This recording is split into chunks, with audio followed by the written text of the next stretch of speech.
భాగ్యనగరాన్ని వరుణుడు వేయడం లేదు. హైదరాబాద్లో వర్షం కుమ్మేస్తోంది. సాయంత్రం సమయానికి ఒక్కసారిగా వాతావరణం చల్లబడి భారీ వర్షంగా మారిపోయింది. బంజారాహిల్స్, జూబ్లీహిల్స్, ఎస్ఆర్ నగర్, పంజగుట్ట, అమీర్పేట్, ఫిల్మ్నగర్, సనత్ నగర్ తదితర ప్రాంతాల్లో భారీ వర్షం పడింది. నగరంలోని పలు చోట్ల ఉరుములు మెరుపులతో కూడిన భారీ వర్షం పడుతూనే ఉంది. దీంతో ట్రాఫిక్ తీవ్ర అంతరాయం ఏర్పడింది. ఎక్కడికక్కడే ట్రాఫిక్ నిలిచిపోయి వాహనదారులు ఇబ్బందులు పడుతున్నారు. ప్రధానంగా సోమాజిగూడ నుంచి పంజగుట్ట వైపు భారీగా ట్రాఫిక్ ఆగిపోయింది. నగరంలో చాలా చోట్ల ఇదే పరిస్థితి కనిపిస్తోంది. లక్డీకపూల్, నాంపల్లి, అసెంబ్లీ ప్రాంతాల్లో సైతం భారీగా ట్రాఫిక్ నిలిచిపోయింది.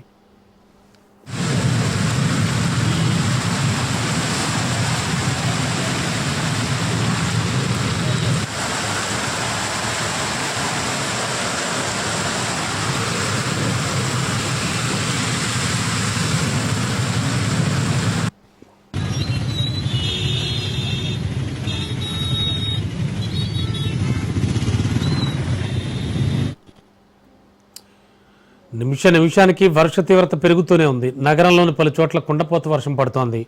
మరో 2 గంటల పాటు భారీగా వర్షం పడే అవకాశం ఉందని విపత్తుల నిర్వహణ సంస్థ తెలిపింది. దీంతో అధికార యంత్రాంగం అప్రమత్తమైంది. సహాయక చర్యల్లో నిమగ్నమైంది. డిఆర్ఎఫ్, హైడ్రా, జీహెచ్ఎంసీ అధికారులు సహాయక చర్యలు చేపట్టారు. ఆఫీసు లాగౌట్ టైం కావడంతో ఎవరూ బయటకు రావద్దని అధికారులు ఆదేశించారు. హైదరాబాద్కు ఆరెంజ్ అలర్ట్ జారీ చేశారు.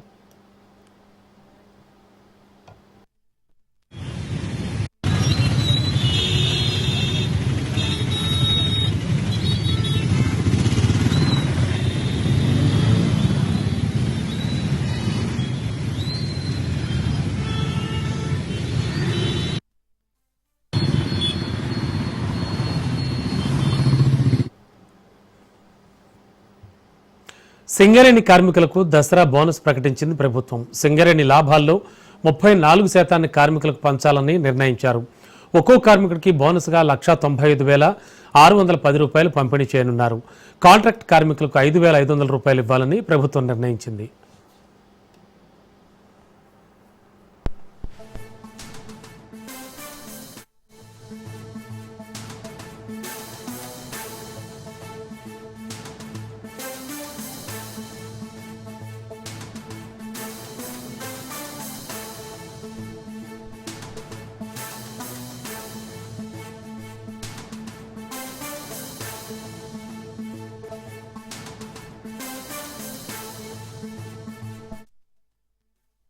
సింగరేణి కార్మికుల యొక్క త్యాగము, వారి శ్రమ చరిత్ర ఎప్పటికీ మరవదు. ఆనాడు తెలంగాణ ఉద్యమం ఉధృతంగా సాగుతున్న సమయంలో రాష్ట్ర ఏర్పాటు ఆలస్యం అవుతుంది అని చర్చలు జరుగుతున్న సందర్భంలో బొగ్గు ఉత్పత్తి మొత్తాన్ని స్తంభింపజేసి ఆనాటి ప్రభుత్వాల మీద ఒత్తిడి తీసుకొచ్చి తెలంగాణ రాష్ట్ర సాధన ప్రక్రియలో సింగరేణి కార్మికులు ఒక ప్రత్యేకమైన పాత్ర పోషించారు. దాన్ని మా ప్రభుత్వం, మా పార్టీ ఎప్పుడూ వారి యొక్క భాగస్వామ్యాన్ని రాష్ట్ర సింగరేణి యాజమాన్యము, రాష్ట్ర ప్రభుత్వం చేసే ఈ ప్రక్రియలో లాభాలు పంపిణీ చేసే ప్రక్రియలో సింగరేణి కార్మిక సంఘాలు, రికగ్నైజ్డ్ యూనియన్ ఏఐటియుసి, ఐఎన్టీయూసి, మిగతా సంఘాలు అందరూ కలిసి కూర్చొని సహకరించినందుకు వారికి కూడా రాష్ట్ర ప్రభుత్వం తరఫున ప్రత్యేకంగా ధన్యవాదాలు తెలియజేస్తా ఉన్నాం. నమస్కారం. బీఆర్ఎస్ వర్కింగ్ ప్రెసిడెంట్ కేటీఆర్ కీలక వ్యాఖ్యలు చేశారు. ఇకపై తెలంగాణ భవన్ కేవలం పార్టీ కార్యాలయం కాదని, ప్రజా సమస్యలు పరిష్కరించే జనతా గ్యారేజ్ అని ఆయన ప్రకటించారు. ఎవరికి ఏ కష్టం వచ్చినా ఇక్కడికి రావచ్చని, న్యాయ సహాయం కోసం నిపుణులైన న్యాయవాదులు అందుబాటులో ఉంటారని భరోసా ఇచ్చారు. ట్రిబుల్-ఆర్ అలైన్మెంట్ వల్ల నష్టపోతున్న రైతులు తెలంగాణ భవన్లో కేటీఆర్ను కలిశారు. ఏం చేసిండు? పిలుచుకొని మాట్లాడిండు. ఆ రోజు మంత్రులు డైరెక్ట్గా పోయి రోజులు చర్చలు చేసి ఒప్పించి మెప్పించి వాళ్ళకి ఎంత ఇవ్వాలనో ఇప్పించి, అవసరమైతే ప్లాట్ ఇచ్చి, ఇల్లు ఇచ్చి, పరిహారం ఇచ్చి, వాళ్ళకి రేపటి రోజున మీ భూముల విలువ పెడుతుందని చెప్పి సంజాయించి కాలు పట్టుకొని కడుపులో తల పెట్టుకొని ఒప్పించుకున్నాం, ఆఖరికి చేసుకున్నాం. మరి వీళ్ళేం చేయాలి? ముఖం చాటేస్తే అయిపోతుందా? అందుకే మీరు దయచేసి చేయాల్సిన డిమాండ్లు 3. 1, మాకు అలైన్మెంట్ అన్నా శాస్త్రీయంగా చేయండి, మేము అభివృద్ధి వ్యతిరేకం కాదు. 2, నష్టపరిహారం సమంజసంగా ఇవ్వండి. ఇది సరిపోదు, ఏ రకంగా కూడా బహిరంగ మార్కెట్లో ఒక రేటు ఉంది, ఎస్ఆర్ఓ రేట్ ఒకటి ఉంది. మరి దాన్ని పెంచి మానవతా కోణంలో ఎవరికన్నా మీకు న్యాయ సలహాలు కావాలంటే, మీకు ఎవరికైనా సరే న్యాయ సలహాలు కావాలంటే, ఇగో మన తెలంగాణ భవన్ గారు దీని పేరు ఇప్పటి నుంచిగా జనతా గ్యారేజ్, మీరు ఎప్పుడంటే అప్పుడు రావచ్చు. మీకు ఏ సమస్యలు ఉన్నా వాళ్ళకి చెప్పచ్చు. మీకు న్యాయపరంగా కూడా ఎలాంటి చిక్కులు లేకుండా ఇబ్బంది లేకుండా వాళ్ళు మీకు సలహాలు కూడా ఇస్తారు.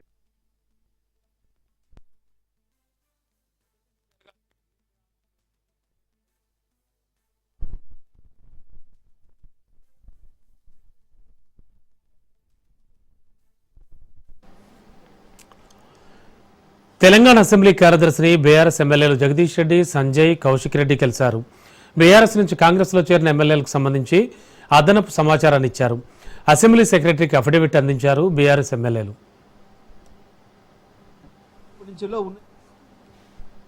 కాంగ్రెస్ పార్టీ మార్చడాలని జనతా పార్టీని కూలగొట్టి పార్టీ మార్పిచ్చి జనతా పార్టీని కూలగొట్టి చరణ్ సింగ్ గారిని తీసుకోవడం మొదలుపెట్టిన కానించి ఇప్పటి వరకు భారతదేశ చరిత్రలో అత్యంత ఎక్కువ పార్టీ ఫిరాయింపులను ప్రోత్సహించింది కాంగ్రెస్ పార్టీ.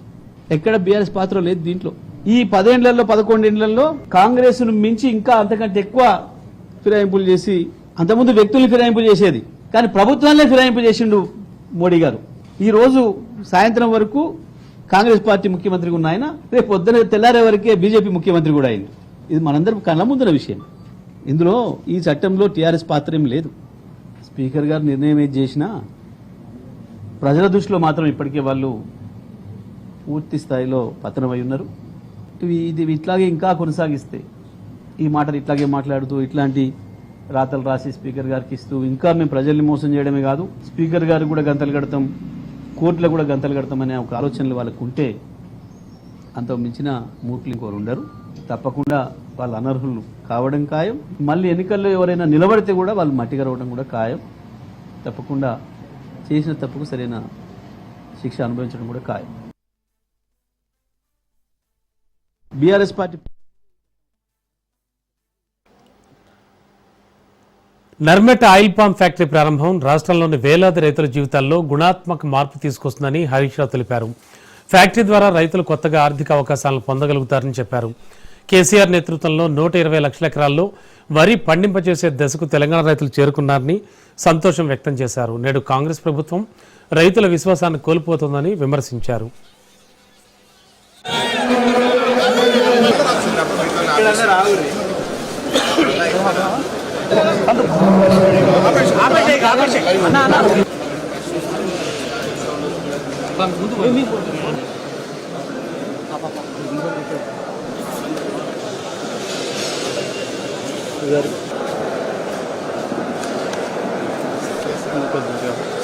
కొద్దిగా ఒక్క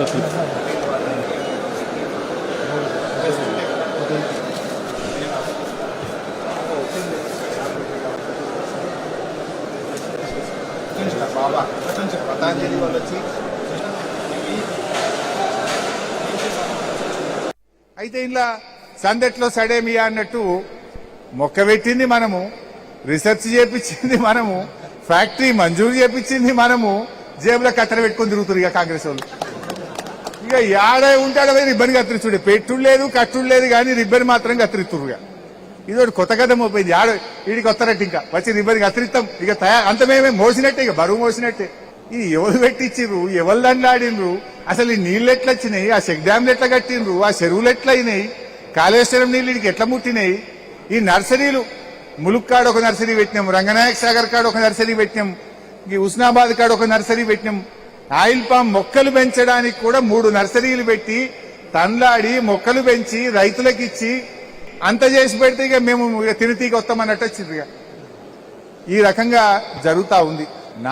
విత్తనం నాటింది బీఆర్ఎస్ ప్రభుత్వం, కానీ పన్ను తినడానికి మాత్రం కాంగ్రెస్ వాళ్ళు బయలుదేరలేదు. మొక్క పెట్టింది, పెంచింది, పోషించింది బీఆర్ఎస్.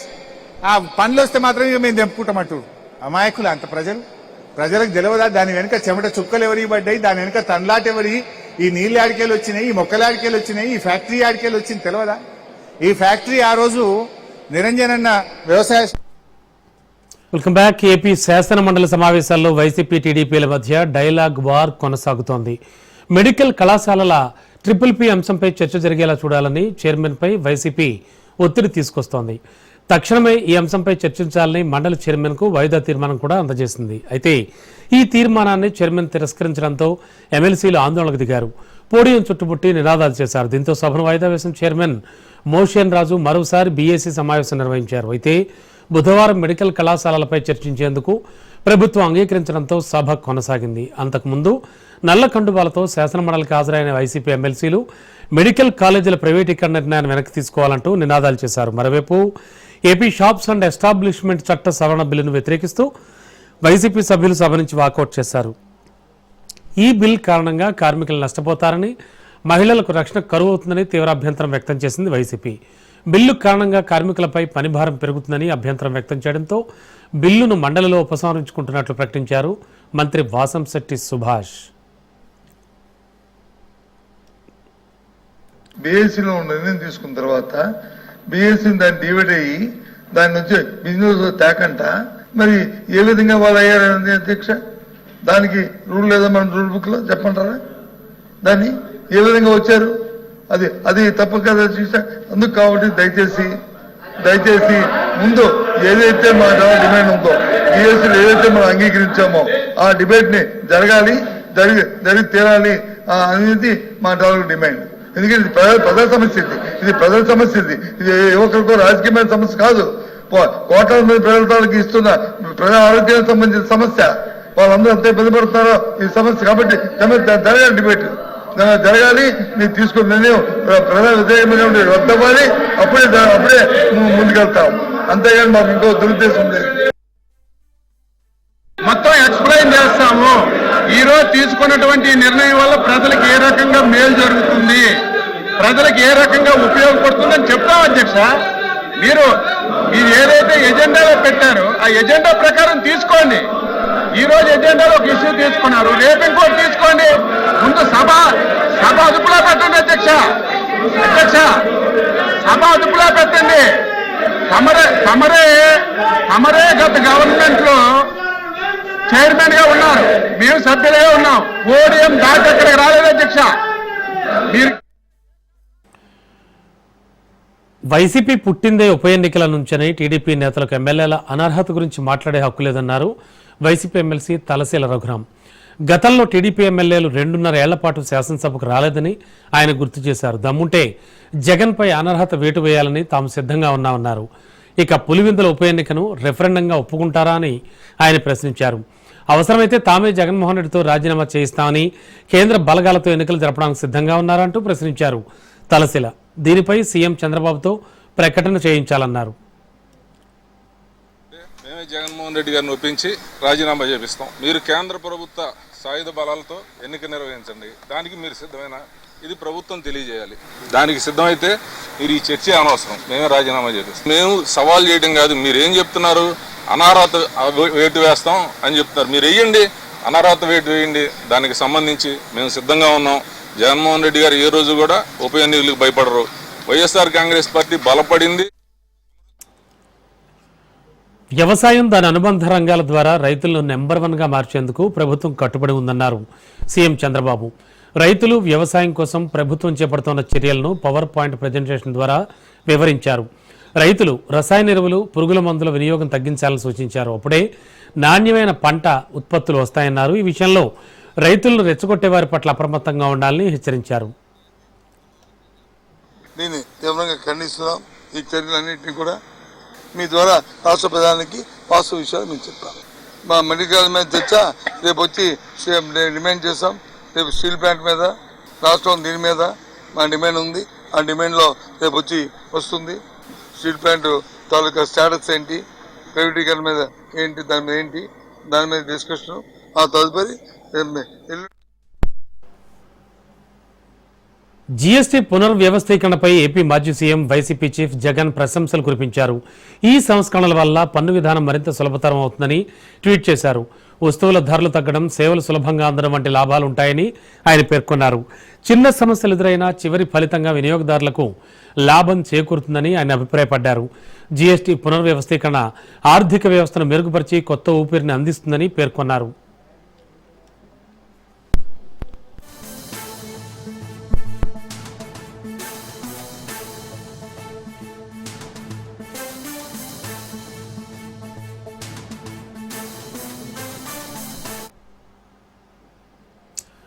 రాష్ట్ర ఉప ముఖ్యమంత్రి పవన్ కళ్యాణ్ ఆయన ఛాంబర్లో విద్య, ఐటీ శాఖల మంత్రి లోకేష్, మర్యాదపూర్వకంగా కలుసుకున్నారు. ఈ నెల 25న మెగా డిఎస్సి విజేతలకు నియామక ఉత్తర్వులు అందించే కార్యక్రమానికి హాజరు కావాలంటూ పవన్ కళ్యాణ్ ఆహ్వానించారు. గత 5 ఏళ్లలో ఒక్క టీచర్ పోస్ట్ భర్తీ చేయకపోయిగా మెగా డిఎస్సిని అడ్డుకునేందుకు ప్రత్యర్థులు దాదాపు 106 కేసులు వేశారని తెలిపారు. కూటమి ప్రభుత్వం ఇచ్చిన మాట నిలుపుకుందని తెలిపారు. దీనివల్ల ఏళ్ల తరబడి ఎదురు చూస్తున్న నిరుద్యోగుల కలలు సాకారం అయ్యాయని మంత్రి లోకేష్ చెప్పారు.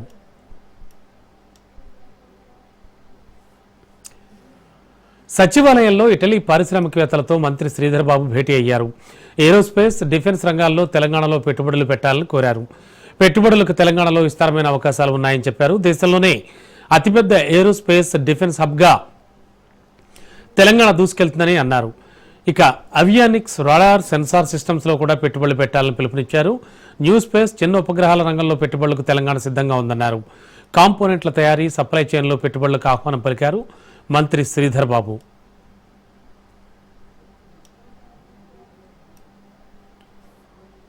రాష్ట్రంలోని పలు రహదారులపై చర్చించేందుకు ఢిల్లీ నుంచి వచ్చిన ఎన్హెచ్ఏఐ, ఎంఓఆర్టీహెచ్ అధికారులతో సెక్రటేరియట్లో మంత్రి కోమటిరెడ్డి వెంకటరెడ్డి సమావేశమయ్యారు. సీఎంతో సమావేశానికి ముందు MORTH director general Vinay Kumar Rajawat, ఇక ఎన్హెచ్ఏఐ మెంబర్ అనిల్ చౌదరితో ఆయన చర్చించారు. రాష్ట్రంలో పురోగతిలో ఉన్న పలు ఎన్హెచ్ఏఐ ప్రాజెక్ట్స్, పెండింగ్ రహదారులపై, పలు ఫ్లైఓవర్ల నిర్మాణాలపై చర్చించారు. హైదరాబాద్ విజయవాడ హైవేపై 17 బ్లాక్ స్పాట్స్పై ఫ్లైఓవర్ల నిర్మాణం, రాష్ట్రంలోని పలు నూతన కారిడార్లు, రీజనల్ రింగ్ రోడ్, ఫారెస్ట్ క్లియరెన్స్తో పాటు పలు అంశాలపై చర్చించారు. ఈ సమావేశంలో road development corporation chairman Malreddy Rama Reddy, ప్రభుత్వ స్పెషల్ సిఎస్ వికాస్ రాజ్, పలువురు అధికారులు పాల్గొన్నారు.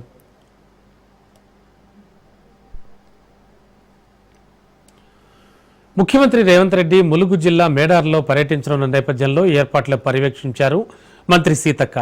జిల్లా కలెక్టర్ దివాకర్, ఎస్పీ శబరీష్తో కలిసి సమ్మక్క సారలమ్మను దర్శించుకున్నారు. అనంతరం అభివృద్ధి పనులు పరిశీలించారు. సీఎం పర్యటన నేపథ్యంలో పకడ్బందీగా ఏర్పాట్లు చేయాలని అధికారులకు దిశానిర్దేశం చేశారు. పలు సూచనలు కూడా అందించారు.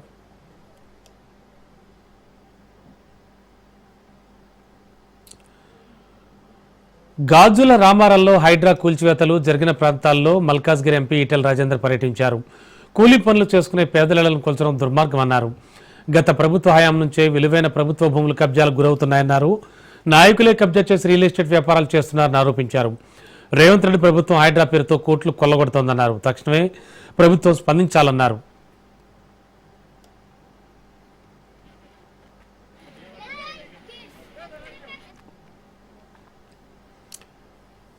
కుత్బుల్లాపూర్ నియోజకవర్గంలోని గాజుల రామారం గాలిపోచమ్మ బస్తీని జాగృతి అధ్యక్షులు మాజీ ఎంపీ కల్వకుంట్ల కవిత సందర్శించారు. నిన్న హైడ్రా కూల్చివేతల కారణంగా నష్టపోయిన ప్రజలను ఆమె పరామర్శించారు. ఈ సందర్భంగా ప్రభుత్వ తీరుపై కవిత ఆగ్రహం వ్యక్తం చేశారు. అనేక సార్లు కబ్జాకు గురైంది. మరి అన్ని ప్రభుత్వాలు మారుతూ వస్తున్నప్పటికీ కూడా ఆ కబ్జాను విడిపించలేకపోయింది.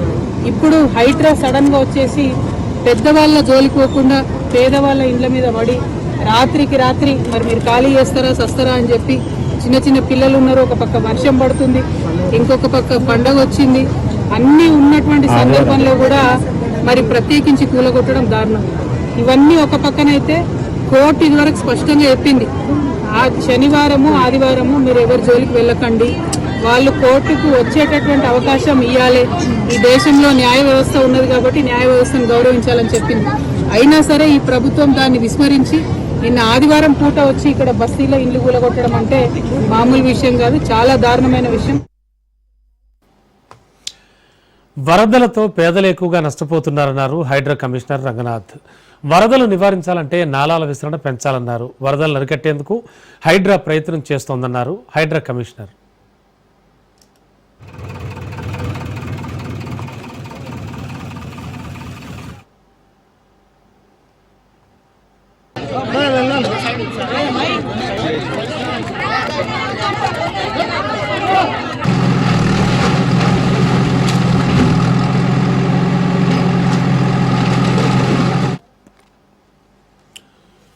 సూర్యాపేట జిల్లా పాలకీడు దక్కన్ సిమెంట్ ఫ్యాక్టరీలో ఉద్రిక్తత చోటు చేసుకుంది. పోలీసులపై బీహార్ కార్మికులు దాడికి పాల్పడ్డారు. ఇటీవల ఫ్యాక్టరీ ప్రమాదంలో బీహార్కు చెందిన కార్మికుడు మృతి చెందాడు. అయితే నష్టపరిహారం ఇస్తామని చెప్పి మాట తప్పడంతో కార్మికులు ఆగ్రహం వ్యక్తం చేశారు.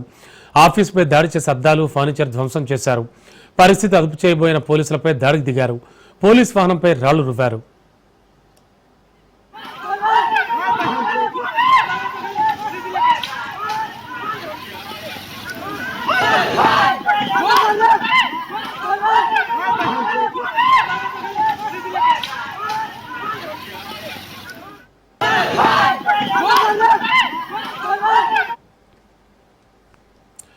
విజయవాడలోని పున్నమి ఘాట్లో విజయవాడ ఉత్సవ్ శోభాయమానంగా ప్రారంభమైంది. తుమ్మలపల్లి కళాక్షేత్రంలో నిర్వహిస్తోన్న ఈ వేడుకలకు మాజీ ఉపరాష్ట్రపతి వెంకయ్యనాయుడు ముఖ్య అతిథిగా హాజరయ్యారు. ఈ వేడుకలను వీక్షించేందుకు భారీగా జనం తరలివచ్చారు. దసరా పండుగ సందర్భంగా అక్టోబర్ 2 వరకు విజయవాడ ఉత్సవ్ జరుగుతుంది. కని విని ఎరుగని రీతిలో ఈ ఉత్సవాలు నిర్వహిస్తున్నారు. 286 ఈవెంట్స్తో వరల్డ్ బిగ్గెస్ట్ ఫెస్టివ్ కార్నివాల్ నిర్వహిస్తున్నారు. కూచిపూడి, భరతనాట్య ప్రదర్శనలు, డ్రోన్ షోలతో ఆహుతులను అలరించనున్నారు. ఇక విజయవాడ ఇంద్రకీలాద్రి దుర్గమాలయంలో దసరా ఉత్సవాలు ప్రారంభమయ్యాయి. ఈ ఉత్సవాలు అక్టోబర్ 2 వరకు జరుగుతాయి. భక్తులకు 11 అవతారాల్లో దుర్గమ్మ దర్శనం ఇవ్వనుంది. తొలి రోజు దుర్గమ్మ శ్రీ బాలా త్రిపుర సుందరి రూపంలో భక్తులకు దర్శనం ఇస్తుంది. దర్శనాలు ఉదయం 8 గంటలకు ప్రారంభమయ్యాయి. భక్తులు దర్శనానికి ఇంద్రకీలాద్రికి చేరుకున్నారు. భక్తులకు ఎలాంటి అసౌకర్యాలు కలగకుండా ఆలయ అధికారులు ఏర్పాట్లు చేశారు.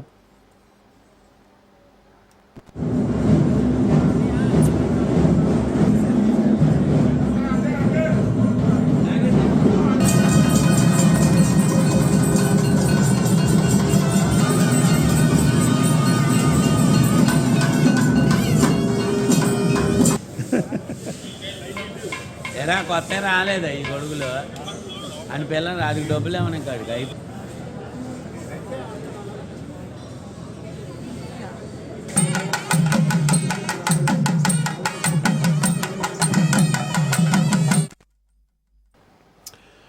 రాజన్న సిరిసిల్ల జిల్లా వేములవాడ శ్రీ రాజరాజేశ్వర స్వామివారి దేవస్థానంలో శరన్నవరాత్రి మహోత్సవాలు ప్రారంభమయ్యాయి. ఉదయం కళ్యాణ మండపంలో స్వస్తి పుణ్యాహవచనం, కలస ప్రతిష్ఠ, గాయత్రి జపాలు నిర్వహించారు. అనంతరం మహాన్యాసపూర్వక ఏకాదశి రుద్రాభిషేకం, పరివార దేవతార్చనలు జరిగాయి. మొదటి రోజు శైలపుత్రి అలంకారంలో అమ్మవారు భక్తులకు దర్శనమిచ్చారు. మహోత్సవాలు అక్టోబర్ 2న విజయదశమి వరకు కొనసాగనున్నాయి. అక్టోబర్ 1న మహర్నవమి సందర్భంగా ధర్మగుండాల్లో తెప్పోత్సవం, అక్టోబర్ 2న విజయదశమి రోజున ఆయుధ పూజ, సాయంత్రం అంబారీ సేవలో స్వామివారి శోభయాత్ర నిర్వహించనున్నారు. ఈ సందర్భంగా నిత్య కళ్యాణం, మహాలింగార్చన, సత్యనారాయణ వ్రతాలు, అభిషేకాలను తాత్కాలికంగా రద్దు చేసినట్లు ఆలయ అధికారులు తెలిపారు.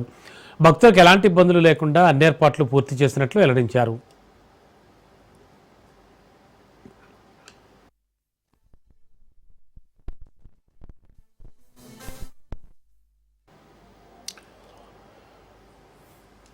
తిరుమల శ్రీవారికి ఓ మఠాధిపతి భారీ బంగారు కానుక సమర్పించారు.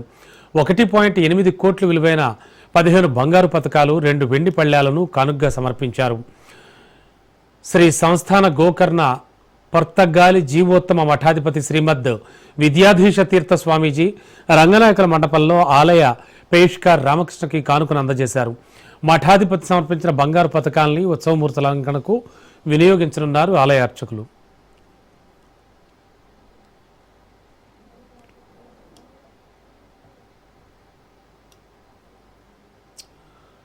విజయవాడలోని పున్నమి ఘాట్లో విజయవాడ ఉత్సవం శోభాయమానంగా ప్రారంభమైంది. తుమ్మలపల్లి కళాక్షేత్రంలో నిర్వహిస్తున్న ఈ వేడుకలకు మాజీ ఉపరాష్ట్రపతి వెంకయ్యనాయుడు ముఖ్య అతిథిగా హాజరయ్యారు. ఈ వేడుకలను వీక్షించేందుకు భారీగా జనం తరలివచ్చారు. దసరా పండుగ సందర్భంగా అక్టోబర్ 2 వరకు కూడా ఈ విజయవాడ ఉత్సవం జరగనుంది. కని విని ఎరుగని రీతిలో ఈ ఉత్సవాలను నిర్వహిస్తున్నారు. 286 ఈవెంట్స్తో వరల్డ్ బిగ్గెస్ట్ ఫెస్టివ్ కార్నివాల్ నిర్వహిస్తున్నారు. కూచిపూడి, భరతనాట్య ప్రదర్శనలు, డ్రోన్ షోలతో ఆహుతులను అలరించనున్నారు.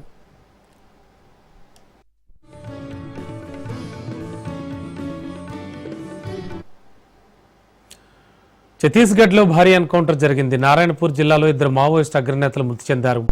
అబూజుమడ్లో పోలీసులు మావోయిస్టుల మధ్య ఎదురుకాల్పులు జరిగాయి. ఈ కాల్పుల్లో చనిపోయిన వారిలో కడారి సత్యనారాయణ రెడ్డి అలియాస్ కోసా, కట్టా రామచంద్రారెడ్డి అలియాస్ రాజుగా గుర్తించారు పోలీసులు. ఆ ఇద్దరు కూడా తెలంగాణకు చెందిన మావోయిస్టు నేతలు. ఘటనా స్థలిలో భారీగా పేలుడు పదార్థాలు, ఆయుధాలను స్వాధీనం చేసుకున్నారు.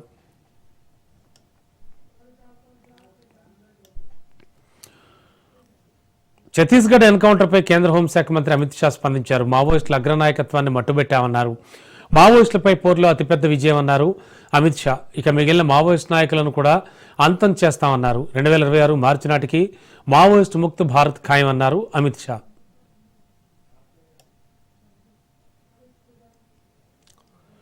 పాకిస్తాన్ ఆక్రమిత కాశ్మీర్ను స్వాధీనం చేసుకునేందుకు యుద్ధం చేయాల్సిన అవసరం లేదని, అది తనంతట తానుగానే భారత్లో విలీనం అవుతుందని కేంద్ర రక్షణ మంత్రి రాజ్నాథ్ సింగ్ ధీమా వ్యక్తం చేశారు. పీఓకేలో పరిస్థితులు మారుతున్నాయని, అక్కడ ప్రజలే పాకిస్తాన్ పాలన నుంచి విముక్తి కోరుకుంటున్నారని ఆయన స్పష్టం చేశారు. మొరాకో పర్యటనలో ఉన్న ఆయన అక్కడ భారతీయ సమాజాన్ని ఉద్దేశించి ప్రసంగించారు. ఇక పీఓకేలో ప్రజలు పాకిస్తాన్ పాలనపై తీవ్ర అసంతృప్తితో ఉన్నారని, స్వేచ్ఛ కోసం ఉద్యమిస్తున్నారని తెలిపారు. దేశీయ స్టాక్ మార్కెట్లు భారీ నష్టాలను మూటగట్టుకున్నాయి. రోజంతా ఒడిదుడుకుల మధ్య సాగిన ట్రేడింగ్ సూచీలు చివరికి నష్టాల్లోనే ముగిశాయి. ట్రేడింగ్ ముగిసే సమయానికి బీఎస్సీ సెన్సెక్స్ 466 పాయింట్లు నష్టపోయి 82,159 వద్ద స్థిరపడింది. ఇక నిఫ్టీ 124 పాయింట్లు క్షీణించి 25,202 వద్ద ముగిసింది.